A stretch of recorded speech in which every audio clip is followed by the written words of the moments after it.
Bonjour à chacune et à chacun. Je suis, euh, je suis heureux de vous retrouver et à la fois j'étais très stressé, je vous avoue, cette semaine.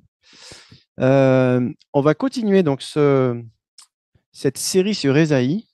Alors, la dernière fois qu'on a commencé la série avec Jean-Daniel, c'était il y a 2 semaines.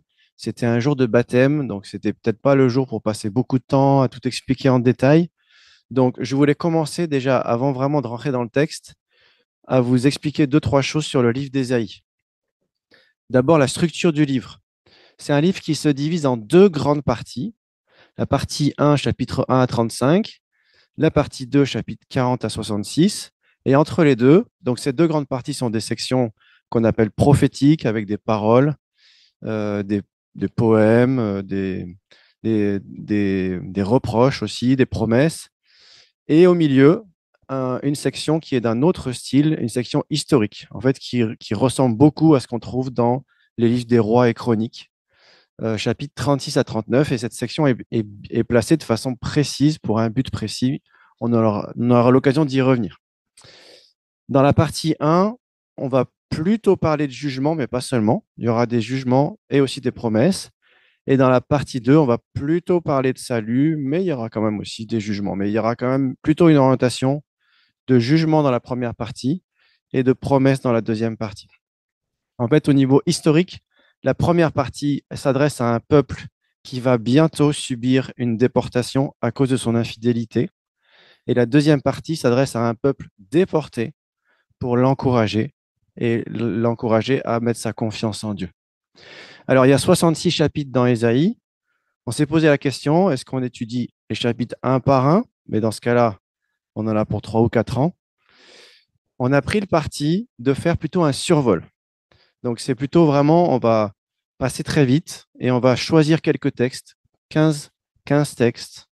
Il y en a 7 dans la première partie, 7 dans la deuxième partie, et puis un dans la partie du milieu.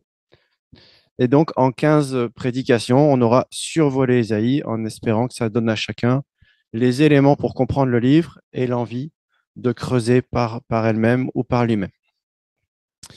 Donc là, je vais juste zoomer un peu sur la partie 1. La dernière fois, Jean-Daniel a fait un message sur Ésaïe 1. Et aujourd'hui, on va faire Ésaïe 5. Et on aura fini déjà l'introduction d'Ésaïe. Et ensuite, il y a un grand chapitre. Si vous êtes des habitués de la Bible, vous le connaissez. Ésaïe 6, la vision de Dieu dans sa gloire et l'envoi d'Ésaïe. Et ça, ce sera pour la semaine prochaine. Et donc maintenant, on va voir Ésaïe 5. Le titre qu'on a mis à ce chapitre, c'est Malheur à la vigne infidèle. Vous allez comprendre pourquoi quand on va lire le texte. Donc là, je vous invite à ouvrir vos Bibles dans Ésaïe chapitre 5. Ésaïe, c'est peu après les psaumes. Donc en étant sur les psaumes où Jean-Pierre nous a emmenés, on feuillette un peu vers la droite et on arrive à Ésaïe.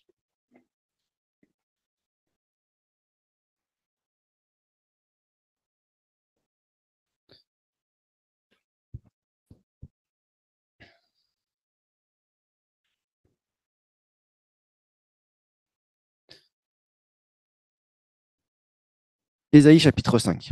Je veux chanter pour mon ami le chant de mon ami au sujet de sa vigne.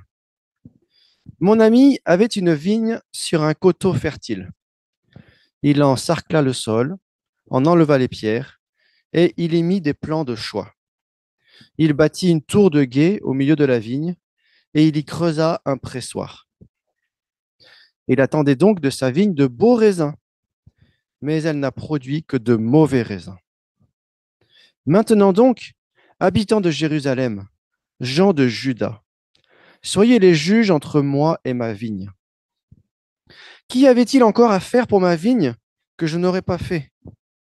Pourquoi, alors que j'attendais un beau et bon raisin, n'en a-t-elle produit que de mauvais?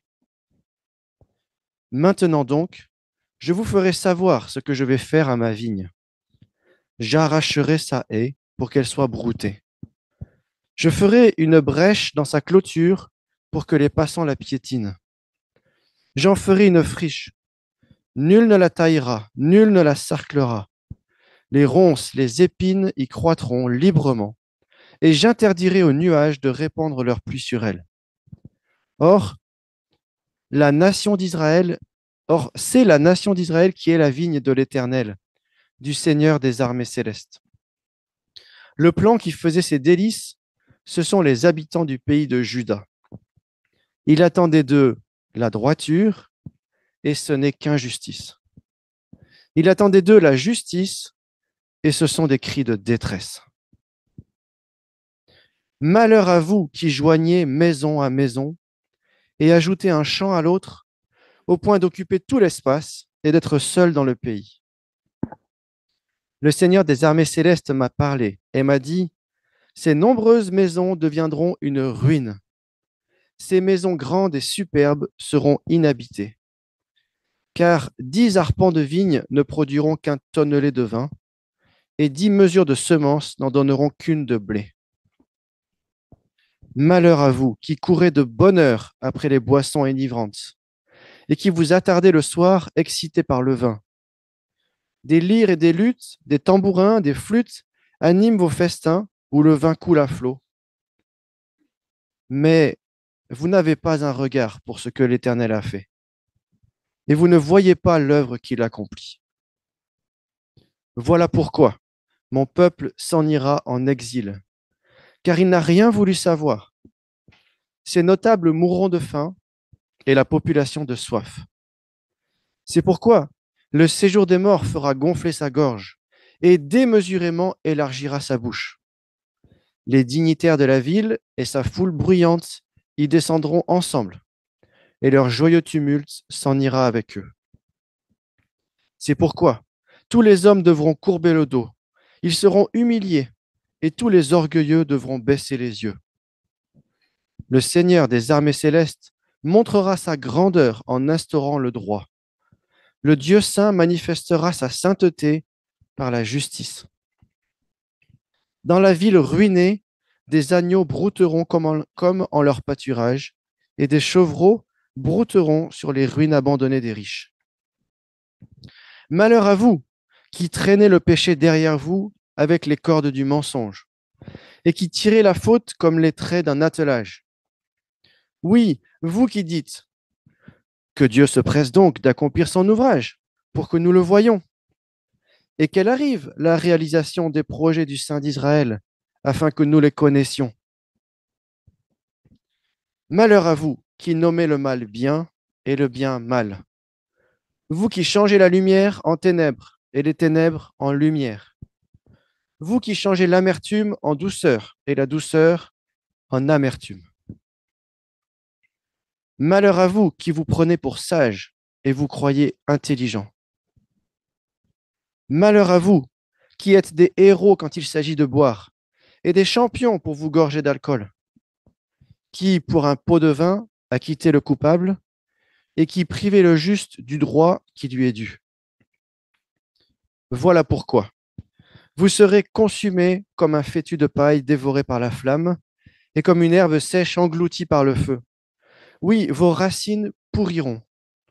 Votre fleur sera emportée comme de la poussière, puisque vous avez rejeté la loi de l'Éternel, du Seigneur des armées célestes, et vous avez méprisé ce qu'a dit le Saint d'Israël. Voilà pourquoi l'Éternel s'est mis en colère contre son peuple et a porté la main sur lui pour le frapper.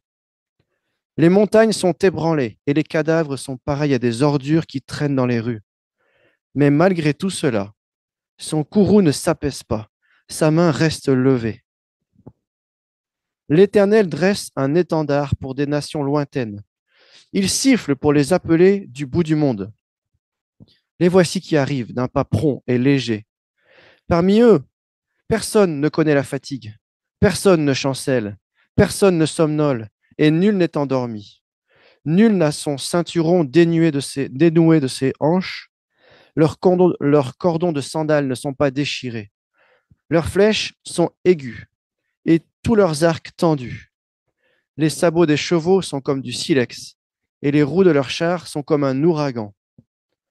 Quand leurs soldats rugissent, on croirait des lions, et leurs rugissements rappellent ceux des lionceaux. Ils grondent et saisissent leur proie pour l'emporter. Personne ne peut la leur arracher.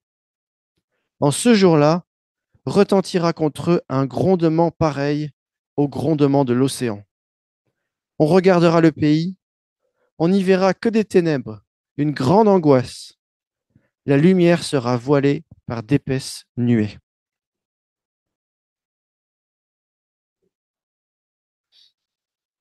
En 2 mots, vous diriez quoi du message de ce texte? En 2 ou 3 mots. Qu'est-ce qui vous interpelle?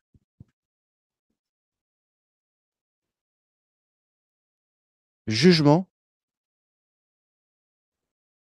avertissement, infidélité. C'est ça. Infidélité, jugement.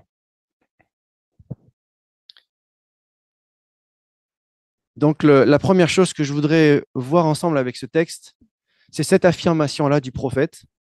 Le terrible jugement légitime est imminent.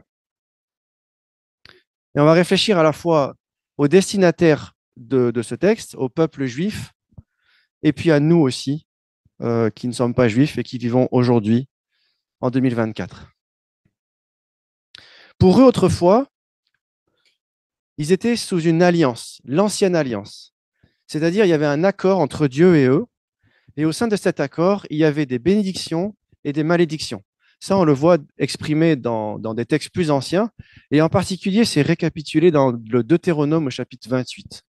Il y a des bénédictions lorsque le peuple est fidèle, et ici en particulier, il y a des malédictions lorsque le peuple est infidèle. Et il y a cette image de la vigne et du fruit. Dieu attendait de bons fruits, c'est-à-dire des fruits de justice, des fruits de sainteté, des fruits d'une attitude juste devant Dieu, mais il y a eu des mauvais fruits. La vigne a été infidèle, le peuple de Dieu a été infidèle envers son Dieu, donc, conformément à l'alliance, il va subir les malédictions. Et ça ne nous concerne pas directement. Mais pour nous aujourd'hui, qui ne sommes pas juifs, même avant l'alliance entre Dieu et le peuple hébreu ou le peuple juif, et jusqu'à aujourd'hui, la Bible nous dit que toute l'humanité est infidèle aux yeux de Dieu et qu'elle mérite la malédiction. Et ça date d'encore bien avant. Ça date du moment où l'humanité a décidé de se séparer de Dieu, de réclamer son autonomie. Alors, le premier aspect, c'est que ce jugement est légitime. Parce qu'à travers cette image de la vigne, on voit l'infidélité du peuple. Elle est infidèle. Infidèle, ce n'est pas par rapport au couple. D'autres textes parlent de l'infidélité du peuple sous cette image de l'infidélité du couple. Mais ici, c'est infidèle dans le sens où elle s'est détournée. Elle n'a pas été fidèle aux engagements qu'elle avait pris. Le peuple avait dit, oui, nous, on va faire ce que dit cette ancienne alliance. Nous, on va être fidèle à Dieu. Dieu sera notre Dieu et on n'aura pas d'autre Dieu. On obéira à ce que Dieu a dit, mais ils ne l'ont pas fait, en fait. Ils ne l'ont pas fait. Ou juste à certains moments et pas beaucoup. Et nous autres, ici, dans cette salle et autour de nous, à la suite de Adam et Ève, on n'a pas non plus été fidèles envers Dieu. On n'est pas resté soumis à Dieu et on a choisi de réclamer notre autonomie. Donc pour eux, en tant que peuple choisi, c'est cette infidélité qui déclenche les malédictions. Et pourtant, la vigne avait un propriétaire particulièrement bienfaisant. Il l'avait installée sur un coteau fertile. Il avait nettoyé le sol des pierres. Il avait choisi une variété de vigne qui est connue pour produire du bon fruit. Il avait mis une tour pour la protéger, des clôtures. Il avait mis un pressoir pour pouvoir utiliser ce fruit et faire du bon vin. Mais ça n'a rien donné. Ça a donné du raisin qui est très mauvais. Et pour nous, en tant que créatures, nous nous sommes détournés et rebellés contre le Créateur. Et c'est ce que la Bible appelle le péché. La Bible décrit le péché comme un état et puis comme des actions. C'est l'état de ceux qui sont séparés de Dieu et c'est les actions qui découlent de cet état. Et au lieu de nous comporter comme la propriété du Créateur, parce qu'on voit bien dans ce texte que le Créateur, Dieu, est propriétaire de la vigne. Et on a lu tout à l'heure des textes qui nous montrent que Dieu est propriétaire de l'univers, que nous lui appartenons, mais au lieu de nous comporter comme la propriété du Créateur, nous revendiquons, ou nous avons revendiqué la liberté, entre guillemets, parce que ce n'est pas ça la vraie liberté, l'autonomie. Nous voulons prendre la place de Dieu et nous voulons voler sa gloire. Et la Bible dit dans Romains chapitre 3 que tous ont péché, il n'y a pas de distinction entre les juifs ou les non-juifs, tous ont péché et sont privés de la gloire, de la glorieuse présence de Dieu. La vigne a été infidèle envers son propriétaire bienfaisant, ça c'est le peuple juif, et nous, à leur ressemblance, d'une certaine manière, nous, les créatures, nous avons été infidèles envers le Créateur bienfaisant. Et donc tous ensemble, nous portons ce qu'on peut appeler des mauvais fruits. Et c'est ce qu'on voit à partir du verset 5. À travers cette image de vigne, on voit des mauvais fruits et c'est la description des mauvaises actions. Et là, je vous pose la question, quelles sont les mauvaises actions qu'on voit à partir du verset 5? Les mauvaises actions, mauvaises attitudes. À partir du verset 8, pardon.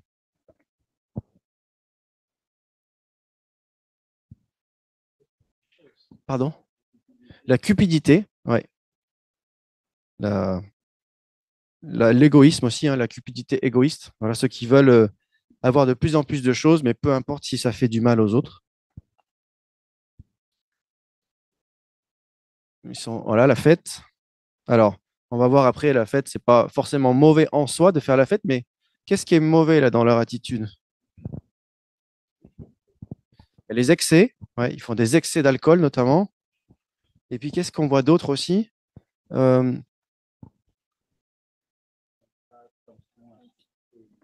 voilà, au verset 10, au verset 12, ils font la fête, mais sans tenir compte de Dieu.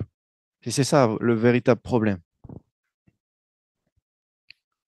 Quoi d'autre? Il y en a encore plein. Pardon?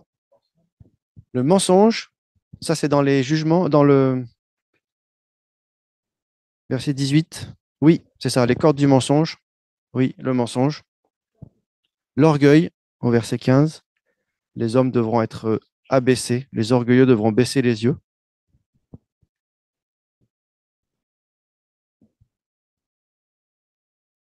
Pardon?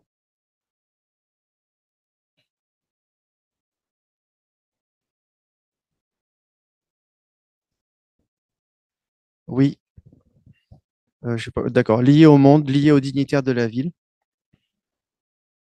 L'ingratitude, ça tu le vois où?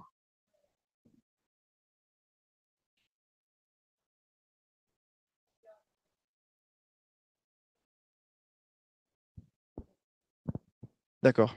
Ok. Oui, un manque de reconnaissance. L'injustice, oui, les jugements injustes, tout à fait.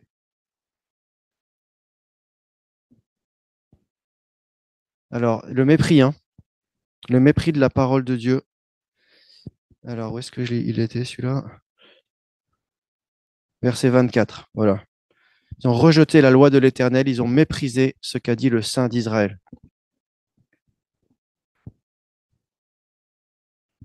Je me suis demandé au verset 19 si ce n'était pas de la moquerie.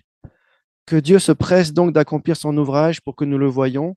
Qu'elle arrive la réalisation des projets du Saint d'Israël. On sait que les prophètes de cette époque, ils annonçaient le jugement à venir et que des fois en face, il y avait des moqueurs. Oui, oui, tu parles, mais ça n'arrivera pas. Et puis il y a ce texte frappant aussi au verset 20, la confusion entre le mal, le bien, l'obscurité, les ténèbres, la lumière, l'amertume, la douceur, ce qui change en fait les valeurs de Dieu et qui inversent ce que Dieu considère comme bien, eux, ils le considèrent comme mal et vice-versa. Donc là, on a un mélange d'attitudes qui sont mauvaises sur le plan vertical, c'est-à-dire envers Dieu, l'ingratitude dont on a parlé, le mépris de la parole de Dieu, et puis il y a d'attitudes qui sont mauvaises sur le plan horizontal, envers les prochains, l'injustice, l'égoïsme, la cupidité, etc. Et toutes ces attitudes, je pense que on peut dire qu'on les voit autour de nous. On les voit aujourd'hui. On peut peut-être même dire, je crois, hein, qu'on les voit en nous, certaines d'entre elles. Donc ce jugement est légitime et, et donc il est suivi des conséquences. Voilà pourquoi. Il y a cette formule qui revient. Voilà pourquoi. Voilà pourquoi.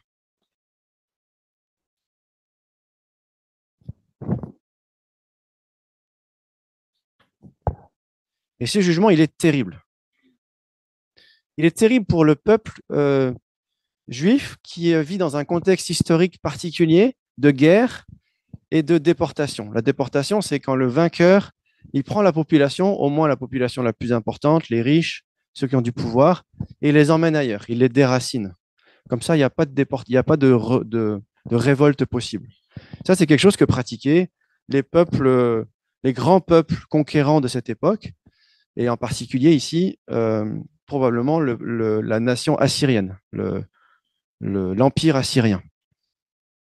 On comprend aussi d'ailleurs encore aujourd'hui, dans notre actualité mondiale d'aujourd'hui, comment le peuple juif est attaché à son territoire. Il a été déporté et pour lui, pourtant, c'était le peuple, c'était le territoire que Dieu lui avait donné. Donc aujourd'hui, il y a cet attachement pour tous ceux qui ne comprennent pas le plan de Dieu qui s'accomplit en Jésus. Ben, ils s'attachent de manière viscérale au territoire que Dieu leur a donné. Et ça explique en partie l'actualité d'aujourd'hui au Moyen-Orient. Et pour nous, dans le contexte de l'histoire plus grande, avec un grand H, et de la fin des temps, ben, le jugement est terrible. Celui qui est annoncé, c'est le jugement de la fin des temps, de la fin du monde. En tout cas, le monde tel que nous le voyons aujourd'hui. Et ce jugement, il est décrit dans l'Apocalypse. Alors ici, on a la dévastation au verset 9, les maisons qui se retrouvent dévastées, vides d'habitants. Au verset 17, c'est cataclysme. Verset 17, les villes se retrouvent vides. Donc, finalement, c'est les animaux qui en profitent. Il y a la déportation au verset 13. Ce peuple partira en exil. Il y a la mort au verset 14. Le séjour des morts qui va ouvrir sa bouche. C'est une image pour montrer qu'il y aura beaucoup de morts. Et puis, c'est la description terrible du verset 25. Et puis, il y a la colère de Dieu qui est sous-entendue au début quand il dit « Mais qu'est-ce que je pouvais faire de plus à cette vigne? Et comment ça se fait que j'ai pas eu de bons raisins ?» Il n'y a pas de réponse à cette question, en fait. Et au verset 25, on voit que la colère de Dieu est active et qu'elle va jusqu'à ébranler les montagnes. Et là aussi, alors pour le peuple juif, c'était sans doute une image qui montre que même ce qu'il y a de plus solide, on ne peut pas déplacer, nous, une montagne, on ne peut pas la faire bouger, même ce qu'il y a de plus solide allait être bouleversé sous l'effet de la colère de Dieu. Mais dans l'Apocalypse, ce n'est plus une image. Les montagnes sont réellement bouleversées. Donc c'est le jugement qui menace tous ceux qui ont été indignes, tous ceux qui se sont révoltés ou qui ont été infidèles à Dieu. Et pour nous, aujourd'hui, c'est le jugement qui menace tous ceux qui ne sont pas sous la protection de Jésus. Et je vous pose la question, et je me la pose à moi-même, est-ce qu'on est conscient, est-ce qu'on est suffisamment conscient de ce jugement qui menace, qui plane? Est-ce qu'on se souvient suffisamment de ce à quoi Jésus nous fait échapper lorsqu'on a mis notre confiance en lui, et de ceux qui attendent, ceux qui ne sont pas unis à lui?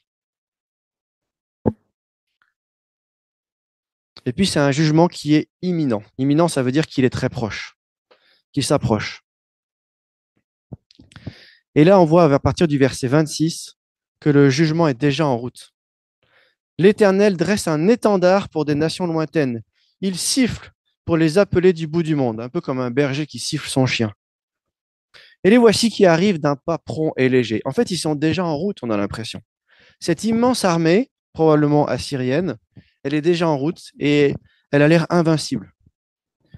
Alors, c'est vrai qu'à l'époque, l'Assyrie, c'était une puissance régionale qui était de plus en plus forte. C'est elle qui a déporté une partie du royaume d'Israël, la partie nord. Et donc là, si vous voulez bien entendre, ils avaient sous les yeux, ils n'avaient peut-être pas le journal ou la télé, mais ils avaient sous les yeux l'actualité mondiale qui montrait qu'en effet, il y avait une menace réelle de cette puissance. Et donc ce jugement est annoncé, il est proche et il va s'accomplir dans les chapitres qui suivent. Je crois que c'est au chapitre 7 qu'on a Ésaïe qui s'adresse à un roi et c'est exactement l'époque où les Assyriens ont pris le royaume du Nord, l'ont vaincu et l'ont déporté. Et pour nous, nous avons un descriptif dans l'évangile de Matthieu au chapitre 24 de tous les signes qui annonceront la fin des temps. ou qui précéderont la fin des temps. On a des faux enseignements, et aujourd'hui, on peut constater avec les moyens modernes que Internet ou d'autres moyens peuvent diffuser très facilement les faux enseignements, que les gens sont chez eux, ils regardent leur écran, ils voient des choses qui peuvent être fausses, et ils peuvent être victimes de faux enseignements. Il y a les guerres, je n'ai pas besoin de vous faire beaucoup de descriptifs sur l'actualité d'aujourd'hui, les famines, les tremblements de terre, et on a envie d'ajouter les autres catastrophes, et on a là aussi sous les yeux les conséquences du dérèglement climatique, par exemple. On a la persécution des chrétiens. On a vu dimanche dernier que cette persécution est forte et qu'elle continue à s'amplifier. On a le refroidissement général de l'amour pour Dieu. Et alors, ça dépend des régions du monde, mais nous, en Europe, on constate ça. On constate ce qu'on appelle la sécularisation, c'est-à-dire que la population se détache, en vient au matérialisme et se détache de la croyance envers Dieu, ou en tout cas, elle croit en des choses qui ne sont pas le Dieu de la Bible. Et on a aussi l'annonce de l'évangile dans le monde entier. Et ça, c'est un mouvement qui a commencé déjà il y a quelques décennies, parce qu'il a été, sauf erreur, initié par un grand mouvement qui a commencé avec la déclaration de Lausanne, la Convention de Lausanne, sous l'influence de Billy Graham et de John Stott en particulier, en 1974. Et ça a lancé un grand mouvement d'annonce de l'évangile dans le monde entier, un mouvement qui continue encore aujourd'hui. Donc en fait, on ne peut pas déterminer précisément la date du retour de Jésus-Christ, mais on peut constater quand même que notre époque présente la plupart des signes, si ce n'est tous les signes annonciateurs de la fin des temps. Donc aujourd'hui, ce jugement, le jugement qui plane sur ceux qui n'ont pas mis leur confiance en Jésus, il est imminent.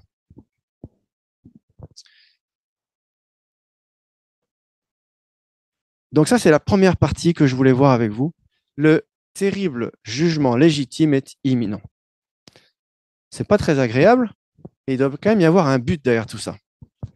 C'est pas seulement l'intention d'Ésaïe de dire vous allez tous mourir, mais c'est quoi le but? C'est quoi l'intention? La repentance. La repentance, c'est un changement d'attitude. Je me souviens encore d'un message il y a bien longtemps de Jean-Pierre là-dessus, qui avait expliqué que la repentance, c'est quand on change de pente. Et ça m'avait beaucoup marqué. On était sur la mauvaise pente et on passe sur la bonne pente. Donc oui, c'est un des objectifs, c'est la repentance. Et est-ce que vous voyez autre chose dans le but de ce chapitre? L'obéissance, oui, ça va avec la repentance.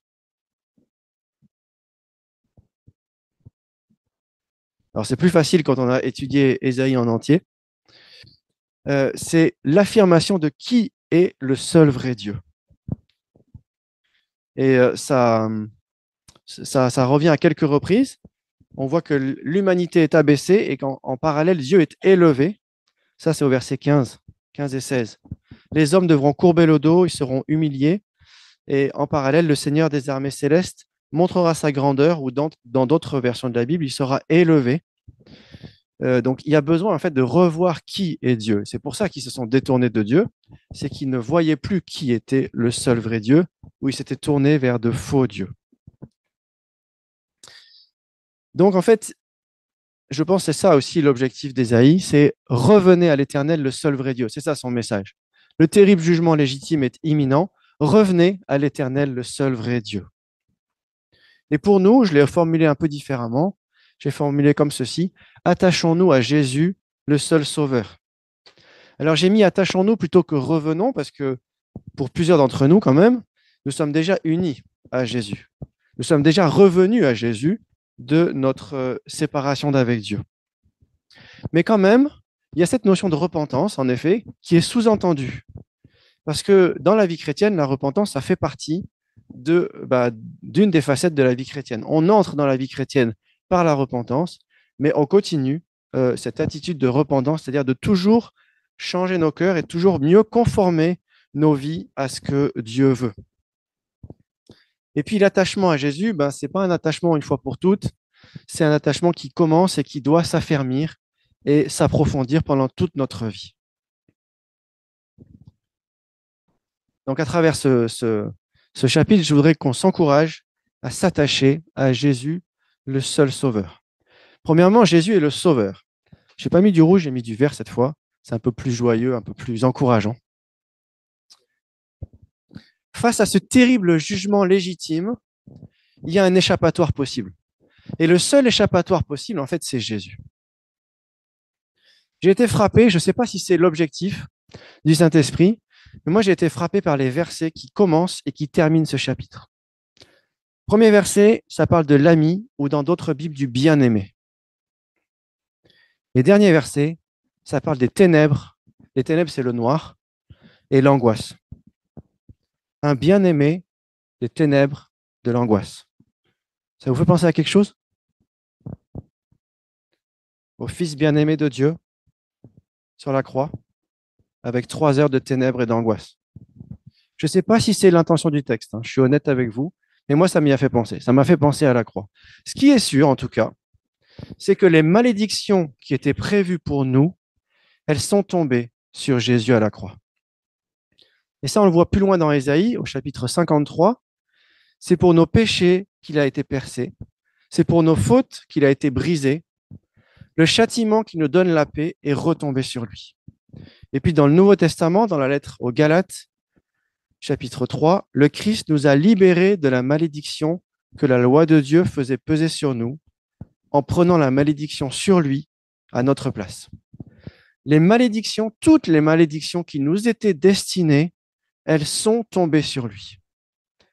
Et toutes les bénédictions que lui seul aurait dû avoir, il nous les donne. Et en particulier, on a une belle liste de bénédictions dans le début de la lettre aux Éphésiens. Je ne vais pas le détailler maintenant, mais je vous donne juste une liste. C'est pour nous encourager. Cette lettre nous dit qu'en Jésus, nous sommes choisis par Dieu. Nous sommes destinés par Dieu à quelque chose de magnifique. Nous sommes adoptés par Dieu comme ses enfants. Nous sommes pardonnés. Nous sommes éclairés par le Saint-Esprit. Nous sommes enseignés. Nous sommes rassemblés tous ensemble en Jésus. Nous sommes garantis. Nous sommes scellés par le Saint-Esprit. Et on pourrait en dire beaucoup d'autres. Et la plus grande bénédiction, il me semble, que nous pouvons avoir, c'est de connaître le seul vrai Dieu. Et c'est justement un des grands thèmes d'Ésaïe, c'est de rappeler qui est le seul vrai Dieu.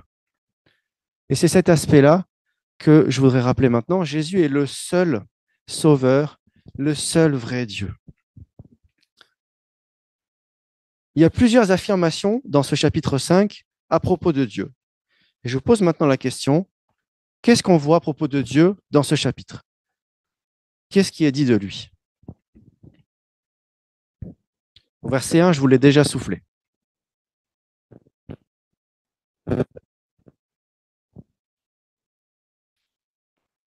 C'est trop facile, alors je vous aide. Au verset 1, c'est l'ami, c'est le bien-aimé. C'est Dieu en fait. Hein. Qu'est-ce qu'on voit d'autre de qui est Dieu?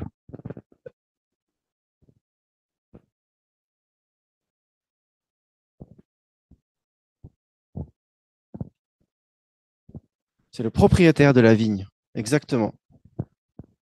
C'est le maître de l'univers, le propriétaire de toutes choses. Le bâtisseur, oui, tout à fait. Le créateur aussi.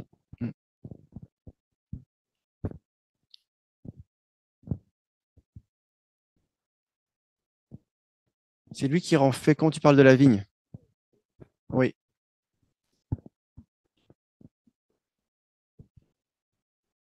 Il est saint, tout à fait. Il est juste, il est saint.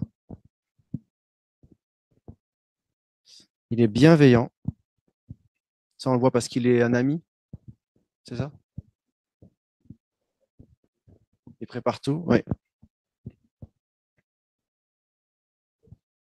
Il aime sa vigne, voilà.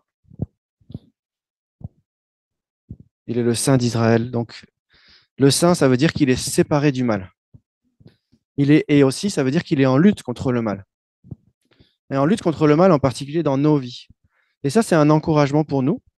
Si on accepte de se laisser convaincre du mal qu'il y a dans nos vies, dans nos cœurs, on peut faire confiance à Dieu parce qu'il est saint pour lutter contre ce mal et pour nous donner la victoire. Il est un bien-aimé, il est un ami, il est celui qui aime. Il aime sa vigne, il aime sa création, il aime chacune de ses créatures. Et c'est important de s'en rappeler qu'en fait, il nous aime chacun. Soyons assurés de sa faveur sur nous. Il est le propriétaire à la fois de la vigne, ici dans cette image, et de tout l'univers, et aussi de notre personne. Donc soyons soumis à lui avec confiance. Il est souverain. Au verset 26, c'est lui qui dirige l'histoire du monde.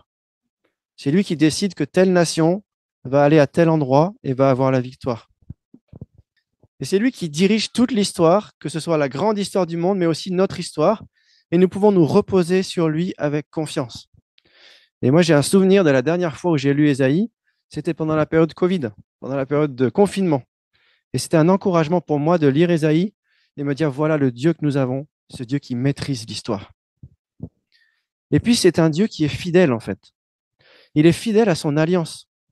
Il a dit, en cas de bonne attitude, il y aura les bénédictions. En cas de mauvaise attitude, il y aura les malédictions. Il dit ce qu'il a promis. C'est ce qu'on a vu tout à l'heure aussi dans le psaume 145. Tout ce que Dieu promet, il le fait. Alors ici, c'est désagréable, évidemment, parce que c'est la conséquence de la désobéissance. N'empêche que Dieu fait toujours ce qu'il a promis. Il est fidèle. Et il est fidèle aussi aujourd'hui. Donc prenons aussi appui sur ses paroles et sur ses promesses. Toutes ces choses, tous ces rappels de qui est Dieu, ce sont des encouragements à nous approcher de lui en Jésus et à nous attacher à Jésus.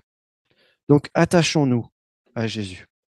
Le message pour eux, c'était revenez à l'Éternel, repentez-vous. Et pour nous, le message, c'est attachons-nous à Jésus, repentons-nous aussi, dans le but de porter ensuite de bons fruits. Alors peut-être c'est pour la première fois, pour quelqu'un ici, et comment est-ce qu'on fait? Comment est-ce qu'on fait pour s'attacher à Jésus pour la première fois et qu'est-ce qui se passe ensuite? Tout à l'heure, j'ai parlé de l'aspect vertical et de l'aspect horizontal. Et c'est la même chose en fait quand on vient à Jésus pour la première fois.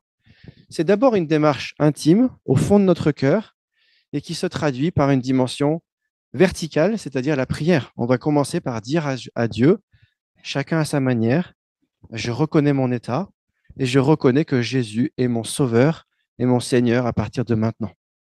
Et puis, ça va s'accompagner d'une démarche horizontale. On va le dire à quelqu'un, on va le dire à d'autres.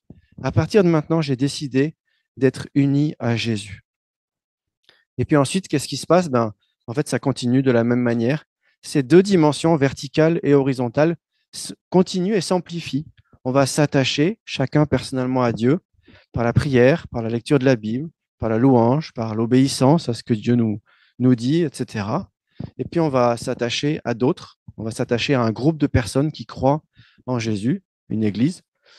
On va rendre service, on va être dans la communion, c'est-à-dire on va partager des choses, on va louer ensemble, on va annoncer l'évangile ensemble. Et puis, on va rendre témoignage aussi en dehors de l'église. On va expliquer ce qui se passe dans notre vie. On va exercer la compassion, la générosité. Peut-être aussi, on va être amené à des démarches de réconciliation ou de justice, etc. Mais de toute façon, si vous êtes dans le cas, ne vous inquiétez pas, c'est un jour après l'autre. Et si nous étions déjà dans une attitude d'attachement et de repentance envers Jésus, attachons-nous toujours davantage à lui. Ce que Ésaïe annonce, c'est qu'au sein de ce peuple globalement décadent, infidèle, il y aura un reste fidèle, c'est-à-dire une partie du peuple que Dieu a décidé de préserver pour lui, qui sera fidèle et qui sera le point de départ de toute l'espérance.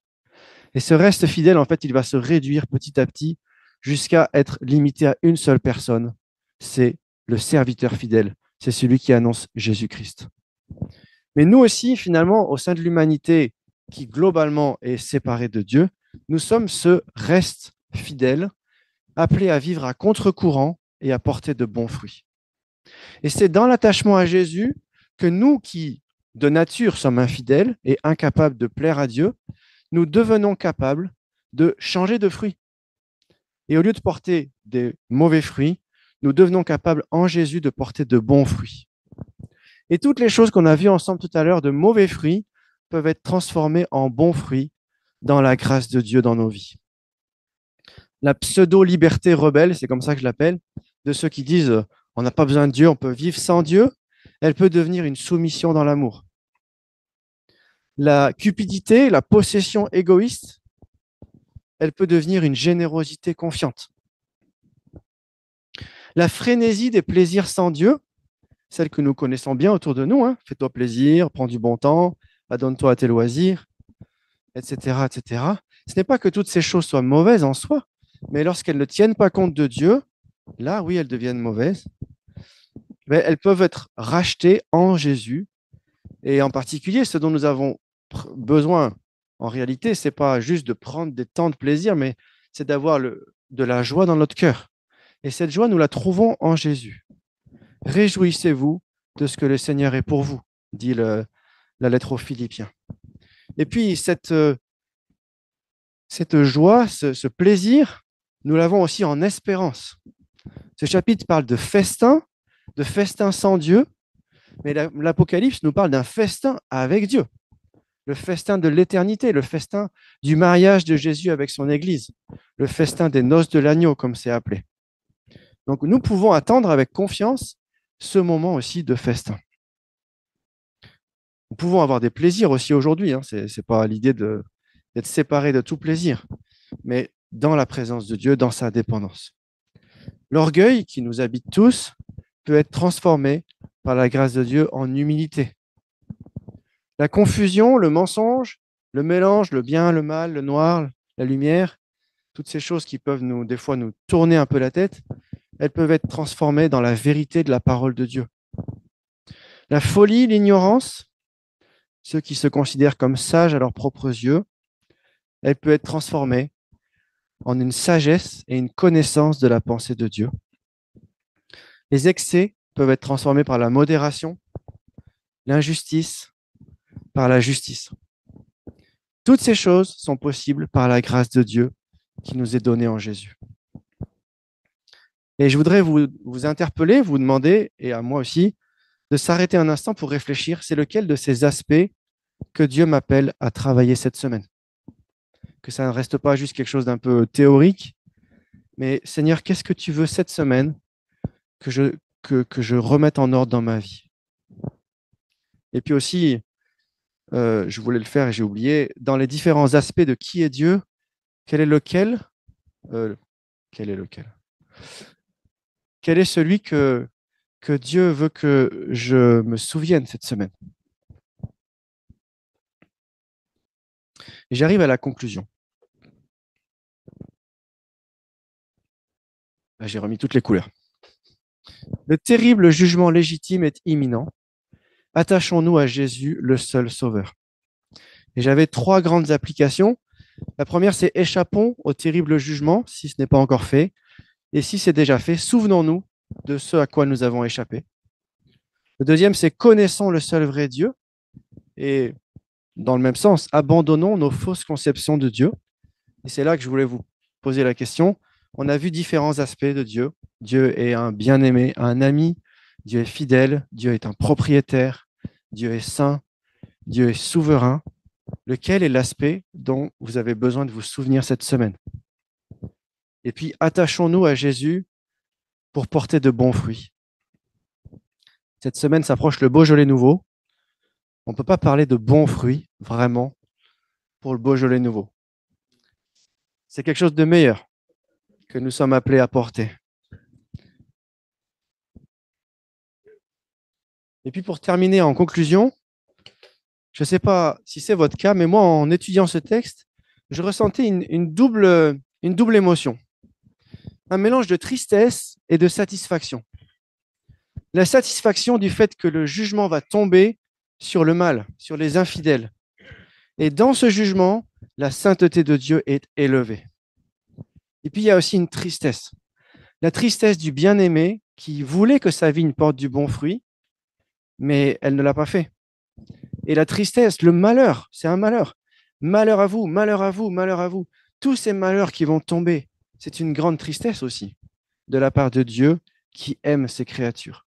Et ça, c'est une tension qui traverse tout le livre d'Ésaïe. Ce double sentiment, cette tristesse liée aux malheurs qui vont tomber sur ce peuple, et puis cette satisfaction du mal qui est puni. Et c'est la question qui se pose. Comment les infidèles seront-ils sauvés? il faudra bien que le mal soit puni quand même. J'ai tout balayé. Ah oui, voilà. Donc, ce qu'on verra à travers le livre d'Ésaïe, c'est le salut des infidèles par le serviteur fidèle. C'est Jésus. Et donc, nous avons terminé l'introduction d'Ésaïe. À travers le chapitre 1, nous avons planté le décor. Nous avons mis en place un certain nombre de thèmes importants du livre d'Ésaïe, le jugement, la repentance, le salut. Ça, c'est ce qu'avait enseigné Jean-Daniel il y a 2 semaines. Et aujourd'hui, nous avons vu que la vigne infidèle est sous la malédiction. Et la semaine prochaine, je voudrais vous inviter à lire le chapitre 6 dans la semaine. Nous allons voir un grand chapitre. Pas forcément qu'il soit très long, mais qu'il est vraiment important. La vision de Dieu dans sa gloire et l'envoi d'Ésaïe.